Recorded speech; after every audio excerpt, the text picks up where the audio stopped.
Okay, so I thought it's been a while since I've done one of these videos and I would do an update of the server room. So, what have I done? I can't remember what I did since the last update, so let's just show it. So, where is the server room? It's just a door in my house at the bottom of the stairs next to the boiler. And you can't quite hear it if you listen really carefully. You can just about hear the wind coming out, and that's because I've got the hot air blowing into the house. And I'll show you that in a sec. But, what do we have? So, let's put something on the floor to hold the door open. There we go.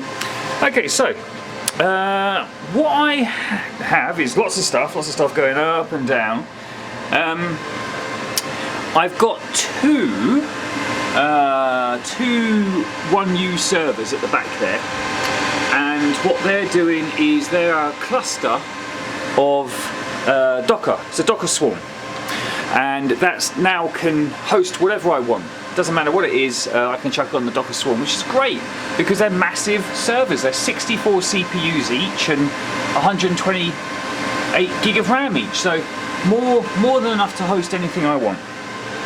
But the problem I had was that I had it on the back wall, and the back wall was made of plaster, which is then connected to the house, and it was shaking the whole house, and it was very, very loud.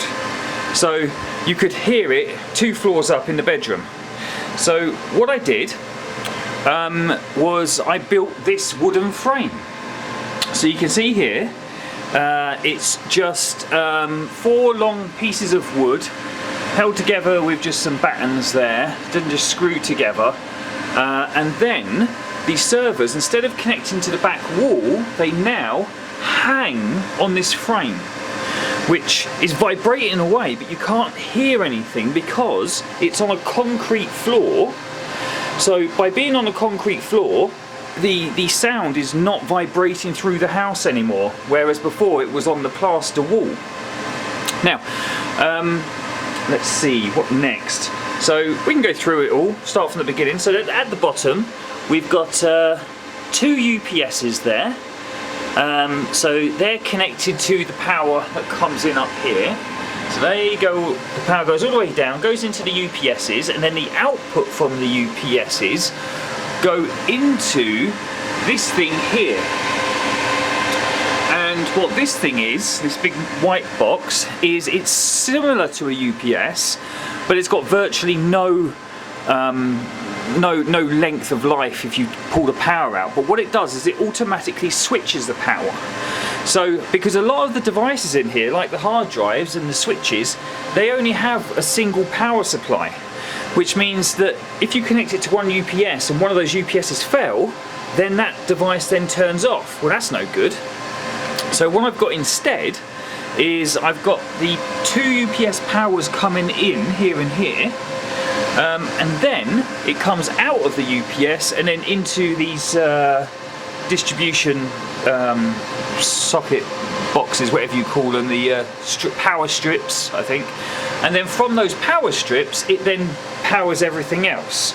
So apart from the 2 servers themselves, because the 2 servers themselves have individual redundant power supplies. There's 2 power supplies, so they actually, on the back of these UPSs, they have extra feeds coming out. So I've got 1 feed from one feed from the other, going into each of the power supplies at the bottom there, at the bottom of the servers. Okay. And you can ignore that warning, it's just because I filled up the hard drive when I was backing stuff up. Yeah, so UPS is going into this automated switch, goes down to the distribution thing, and then that powers everything else. Okay, and then, so I've just got a couple of NASes there, which everything connects to, so they've got some big hard drives in, I think they're 8 terabytes each, and then there's 8 of them, so you can add that up. And then there's the Virgin Media box there. Now everything's got a little bit of layer of dust on it because I just drilled a hole up here. And you say, well, why have you drilled a hole up there? Well, It's because I've got this fan here, which is for hydroponics, and it's got a weight on top because it shakes so much, but that stops the vibration, so now it's virtually silent. And what that's doing is, because it's winter, I drilled a hole through the wall here, which I've now just cut off. That was just blowing hot air outside. You say, well, why would you want to blow hot air outside in winter? Exactly. So now I've got it coming into the house. So what I have is this 27.5 that's focusing, 27.5.